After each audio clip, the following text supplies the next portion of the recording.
आज हमारे पास dozen companies है जिनका मार्केट कैप $500 बिलियन से ऊपर का है और जिसमें ज़्यादातर टेक कंपनीज़ है। मगर किसी भी कंपनीज़ में जो पहली कंपनीज़ नहीं थी जो कि $500 बिलियन के मार्क को छुआ था। जो पहली कंपनी थी इस माइलस्टोन को छूने वाली वो थी सिस्को, वो भी 2000 की शुरुआत में, और जब .com बबल की शुरुआत हुई। इसकी वजह से सिस्को को सबसे ज़्यादा वैल्यूएबल कंपनी माना गया है पूरी दुनिया में। मगर जब .com बबल फटा, सिस्को ने 77% अपनी वैल्यू खो दी और उसके बाद कभी भी रिकवर नहीं कर पाया अपनी शुरुआती दिनों में। अगर स्टॉक के ग्राफ को देखें तो ऐसा लगता है कि सिस्को हालांकि पॉजिटिव प्रोग्रेस बना रहा है, मगर ये चीज़ थोड़ी बहकाने वाली है, क्योंकि सिस्को जो है वो खुद का स्टॉक खरीदे जा रहा है पिछले 20 सालों से। तो इसकी वजह से जो स्टॉक है उसको हायर लेवल पे होना चाहिए अगर कंपनी को सेम अमाउंट की वैल्यू चाहिए। तो जो अभी जो स्टॉक की प्राइस चल रही है वो $118 के ऊपर से चल रही है, मतलब सिस्को को 100% से ज़्यादा अपने .com पीक पे जाने के लिए ख़रीदना पड़ेगा। तो किस तरह से सिस्को जो है दुनिया की सबसे ज़्यादा वैल्यूएबल कंपनी बनी और जिसका वो ऊपर से नीचे गिर गए। अगर थोड़ा पीछे जाए तो सिस्को की कहानी की शुरुआत स्टैनफोर्ड के कपल्स जिनका नाम था सैंडी लर्नर और लियोनार्ड बोसेक से शुरुआत हुई। सैंडी जो थे वो डायरेक्टर थे कंप्यूटर फैसिलिटीज़ के और लियोनार्ड जो थे वो इंचार्ज थे मैनेजिंग करने में कंप्यूटर्स के। 1980 की शुरुआत में स्टैनफोर्ड के स्टूडेंट और स्टाफ जो है वो कॉमनली इस्तेमाल करते थे जिसे कहते थे वो ब्लू बॉक्स। इसकी वजह से वो सारे कंप्यूटर्स जो स्कूल में थे उन्हें लिंक करते थे। ब्लू बॉक्स इस तरह से डिज़ाइन किया गया था वहीं पर ही एंडी बैचेल सेम के और विलियम ईगर के द्वारा, और एंडी ने जो सर्किटरी थी वो डेवलप की थी और विलियम ने सॉफ्टवेयर डेवलप किया था। मगर जो ब्लू बॉक्स था वो एक सिंपल मल्टी प्रोटोकॉल राउटर था, मगर 40 साल पहले ये बहुत ही अच्छा एडवांस टेक्नोलॉजी थी जिसका कमर्शियल पोटेंशियल काफ़ी ज़्यादा था। मगर विलियम जो है वो इस चीज़ को कभी बेचना नहीं चाहते थे कमर्शियली, और एंडी ने जो अपनी पहले से ही सन माइक्रो सिस्टम नाम की कंपनी खोल ली थी। तो सैंडी और लियोनार्ड ने डिसाइड किया कि वो कमर्शलाइज करेंगे प्रोडक्ट दोनों खुद से ही, और इसके साथ जो वो दोनों थे उन्होंने सिस्को को लॉन्च किया दिसंबर 10, 1984 में। सिस्को का नाम रेफरेंस हुआ सैन फ्रांसिस्को से और जो लोगो था वो गोल्डन गेट ब्रिज का था।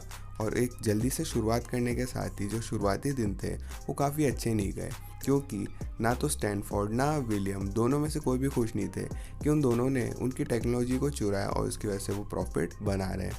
विलियम ये कहते हैं कि उन्होंने कभी भी इस टेक्नोलॉजी को कमर्शियली बेचने की परमिशन नहीं दी, और स्टैनफोर्ड ने ये बात भी सोची थी कि क्रिमिनल चार्जेस वो सिस्को के अगेंस्ट लगाएंगे इंटेलेक्चुअल प्रॉपर्टी थेफ्ट के लिए जो वो सालों से करते आ रहे हैं। मगर अंत में दोनों पार्टीज बीच में मिली और स्टैनफोर्ड ने एग्री किया कि वो अपनी टेक्नोलॉजी का लाइसेंस सिस्को को दे देंगे 1987 में, क्योंकि स्टैनफोर्ड उनकी साइड था। जो कपल था उन्होंने अपना राउटर बेचा जो कि काफ़ी प्रॉफिटेबल था। 1987 के आसपास सिस्को जो है $2.5 लाख के राउटर बेच रहा था हर महीने।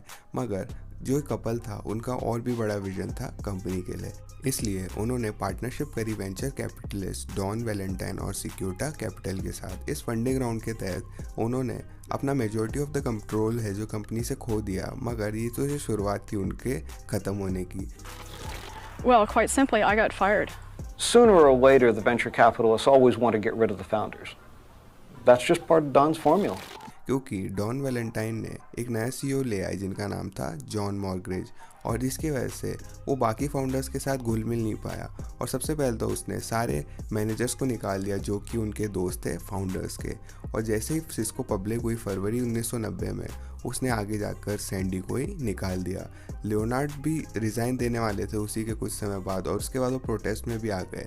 मगर क्योंकि उनके प्रोटेस्ट से कुछ नहीं हुआ, उन दोनों ने अपने स्टॉक $100 मिलियन में बेच दिए। इसको पर्सपेक्टिव में लाया जाए तो उनका 30% स्टेक जो है वो $150 बिलियन हो जाता पीक में .com बबल की शुरुआत में, जिसकी वजह से जो सैंडी और लियोनार्ड है उन्हें तो दिक्कत आ गई थी, मगर इसके लिए एक तरह से वो कविता की तरह बन चुकी थी, क्योंकि उन्होंने वो टेक्नोलॉजी स्टैनफोर्ड से चुराई थी और वीसीज ने वो कंपनी उनसे चुरा ली। हालांकि फाउंडर्स तो बाहर थे, मगर ये किसी भी बुरी चीज़ नहीं थी कंपनी के लिए, क्योंकि जॉन मॉगरिज ने बहुत ज़्यादा दिक्कतें तो करी फाउंडर्स के साथ, मगर उन्हें पता था कंपनी को किस तरह से ग्रो करना चाहिए। शुरुआत में तो उन्होंने कॉर्पोरेट क्लाइंट्स को टारगेट किया जिसका लार्ज साइंटिफिक डिपार्टमेंट थे, और सिस्को ने प्रॉमिस किया कि वो यूनिफाई करेंगे अपने साइंस डिपार्टमेंट को, सारे के सारे उनका टेक एक साथ काम पे लगा के। इसी के साथ उसी समय लोकल एरिया नेटवर्क्स यानी कि लैन बहुत अच्छे से पॉपुलैरिटी में बढ़ रहे थे, और सिस्को एक गो टू कंपनीज बन गया उसी में लिंकिंग करने में लैंस की। 1991 और 92 के बीच में सिस्को की सेल्स डबल हो गई, 183.2 मिलियन से 329.6 बिलियन डॉलर पर चली गई। इसी के साथ उनका नेट प्रॉफिट भी है 43.2 मिलियन डॉलर से 84.4 मिलियन डॉलर तक बढ़ गया। ये जो ग्रोथ हुई इसकी वजह से सिस्को को टाइटल मिला सेकंड फास्टेस्ट ग्रोइंग कंपनी का यूएस में, मगर इतना ज़्यादा रहा नहीं क्योंकि मेन स्ट्रीम कॉम्पिटिटर्स भी मार्केट में आने लगे, जिसमें सबसे बड़ा था IBM, क्योंकि IBM अपना खुद का नेटवर्क बिजनेस सालों से चला रहा था जिसका नाम था सिस्टम नेटवर्क आर्किटेक्चर या SNA। SNA एक प्रोप्राइटरी नेटवर्क था जो कि स्पेसिफिक था IBM कंप्यूटर्स पे, और क्योंकि SNA IBM कंप्यूटर्स पे लिमिटेड था, सिस्को ने इस नेटवर्क को इग्नोर किया। मगर 1992 के सितंबर में IBM ने अनाउंस किया कि वो अपनी peer to peer networking protocol को जो SNA में यूज़ होता है उसको लाइसेंस करने वाले हैं। सिस्को ने शुरुआत में तो फायर बैक किया क्योंकि उन्होंने ये क्लेम किया कि वो अपना खुद का peer to peer networking protocol को मॉडिफाई करने वाले थे जो कि SNA के साथ इस्तेमाल हो सके। हालांकि शुरुआत में चीज़ें सही नहीं रही, सिस्को ने सिर्फ 12 महीनों में गिव इन कर दिया और अपना IBM के साथ डेवलपमेंट शुरू कर दिया लाइसेंस करने का प्रोटोकॉल को। कॉपरेट करने के साथ IBM के सिस्को ने डिसाइड किया कि वो AT&T के साथ भी पार्टनरशिप करेंगे। 1993 में हमने एक नया डेटा कम्युनिकेशन प्रोटोकॉल जिसका नाम था ATM या फिर असिंक्रोनस ट्रांसफ़र मोड, जो कि ATM की वजह से क्या होता था कि हाई स्पीड ट्रांसफ़र होता था डेटा का, वॉइस का, वीडियो का और इमेजेस का बिना किसी राउटर के इस्तेमाल के। क्योंकि नई टेक्नोलॉजी का उन्होंने फाइट नहीं किया और राउटर को एम्ब्रेस नहीं किया, सिस्को ने डिसाइड किया कि वो जॉइंट डेवलपमेंट करेंगे प्रोजेक्ट का AT&T और स्ट्रैटाकॉम के साथ। उन दोनों ने साथ मिलकर नया स्टैंडर्ड खोला, नई टेक्नोलॉजी बनाई जिसकी वजह से ये आगे जाकर एग्जिस्टिंग नेटवर्क्स में इस्तेमाल की जा सके। जो हाई लेवल पार्टनरशिप्स थी इनको सारा मिलाया, और क्योंकि उनको रैपिडली ग्रोथ मिल रही थी नेटवर्क स्पेस में तो वो आगे बढ़ते रहे, और 1990s और 1998 के समय उन्होंने $100 बिलियन का मार्केट कैपिटलाइजेशन को पूरा कर लिया, और 1999 में वो एक्विजिशन स्प्री पे आ गए। उन्होंने वहाँ पे 17 कंपनीज़ को ख़रीदा एक साल के अंदर, जिनकी वैल्यूएशन $6.9 बिलियन जितनी थी। ऐसा लग रहा था कि ट्रिलियन वाली वैल्यूएशन भी आने वाली है, मगर उसी समय .com बबल फट गया। इसकी वजह से सिस्को की डोमिनेशन का खात्मा हो गया।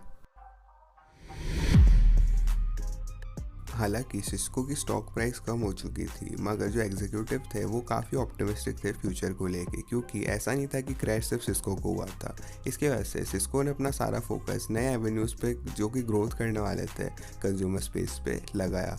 1990 की शुरुआत में रेगुलर कंज्यूमर्स को कोई भी ज़रूरत नहीं थी राउटर या नेटवर्क डिवाइसेस की, मगर जिस तरह से इंटरनेट अडॉप्शन बढ़ा, हर दिन कंज्यूमर्स जो थे वो लार्जर पार्ट बन रहे थे इस पिक्चर का। तो 2003 में सिस्को ने $500 मिलियन खर्च करे consumer router network company Linksys को अक्वायर करने के लिए। कुछ समय बाद उन्होंने अपना human networking advertising campaign launch किया। इस कैंपेन में मार्केट किया सिस्को ने उनका विजन किस तरह से वो टेक्नोलॉजी को ही नहीं मगर ह्यूमंस को भी पूरी दुनिया के साथ लिंक करने वाले हैं। मगर अभी क्लियर तो नहीं था कि कैंपेन कितना अच्छा था सेल्स को बढ़ाने के लिए, मगर कमेंट्स को देख के ऐसा लगता है कि लोगों को म्यूज़िक बहुत अच्छा लगा जो उन्होंने एड्स में इस्तेमाल किया था टारगेट करने के कस्टमर्स को। इसके अलावा सिस्को ने नए तरीके भी खोले थे जिसकी वजह से वो कॉर्पोरेट कस्टमर्स को ले सके। सबसे पहले तो अपना इंफ्रास्ट्रक्चर उन्होंने लिंक कर दिया था। जो नेचुरल स्टेप था वो था लोगों को लिंक करना, जहाँ पे उन्होंने वेबएक्स को एक्विजिशन किया। मार्च 2007 में सिस्को ने वेबएक्स को $3.2 बिलियन में एक्वायर किया, जिसकी वजह से सिस्को वीडियो कॉन्फ्रेंसिंग स्पेस में भी आ चुका था। इन सारी चीज़ों के साथ सिस्को जो है वो एक और चीज़ में ट्राई कर रहा था कि वो इमर्जिंग मार्केट्स में घुस सके। एग्जाम्पल के लिए सिस्को ने $1 बिलियन खर्च किए एक globalisation centre east Bangalore India में खोलने के लिए। इसकी वजह से उन्होंने कुछ और कंपनीज़ को भी ख़रीदा इमर्जिंग मार्केट्स में, जैसे कि स्टारएंड नेटवर्क्स। और इसी के साथ साथ उन अपने सारे एफर्ट्स के साथ सिस्को कहीं भी गया नहीं पाया लॉन्ग टर्म में। और अगर उनका रेवेन्यू ग्राफ को देखें तो वो कुछ बड़ा नहीं है पिछले दशक से, और उनकी इनकम ग्राफ भी है वो भी एक अच्छी पिक्चर नहीं दिखाती है। तो सो आखिर हुआ क्या उनके साथ।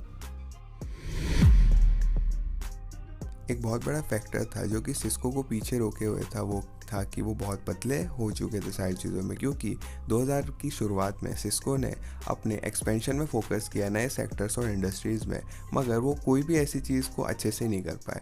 एग्जाम्पल के लिए हमें याद होगा किस तरह से सिस्को ने लिंक्सिस को $500 मिलियन में 2003 में ख़रीदा था, मगर उन्होंने वो बेल्किन को 2013 में बेच दिया। जो एक्विजिशन अमाउंट है वो रिवील नहीं की गई, मगर ये था कि फेवरेबल नहीं थी अमाउंट सिस्को के लिए।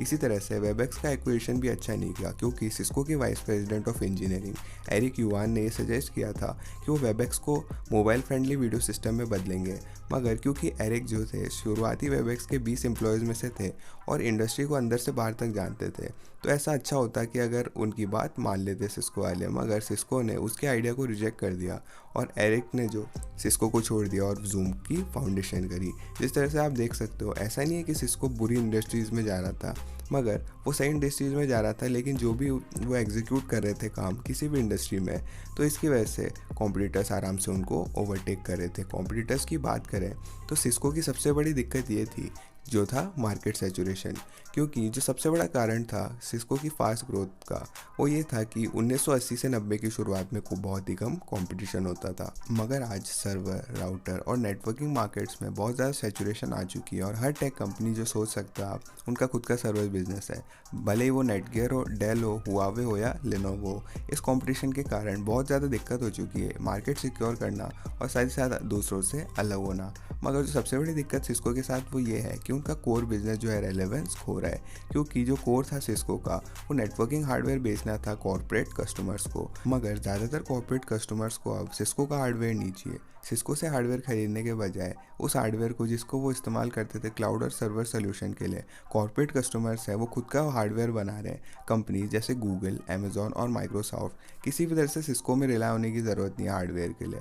मगर ऐसा भी नहीं है कि उन्होंने सारे रिश्ते ख़त्म कर दिए हैं सिस्को के साथ, मगर समय के साथ वो ज़्यादा से ज़्यादा इंडिपेंडेंट बन रहे हैं और जब तक सिस्को को नया तरीका नहीं मिल जाता किस तरह से इन कस्टमर्स को वापस लिया जाए, इसमें ज़्यादा समय नहीं लगेगा इस स्लो ग्रोथ को सिस्को के ख़त्म होने का कारण बनने में। इन सारी दिक्कतों और कम ग्रोथ के साथ अभी भी सिस्को जो है वो दुनिया की सबसे बड़ी टेक कंपनीज में से एक है और वो अभी 30वें स्थान पे है फॉर्च्यून 500 की लिस्ट में, जिनका मार्केट कैप है $250 बिलियन का।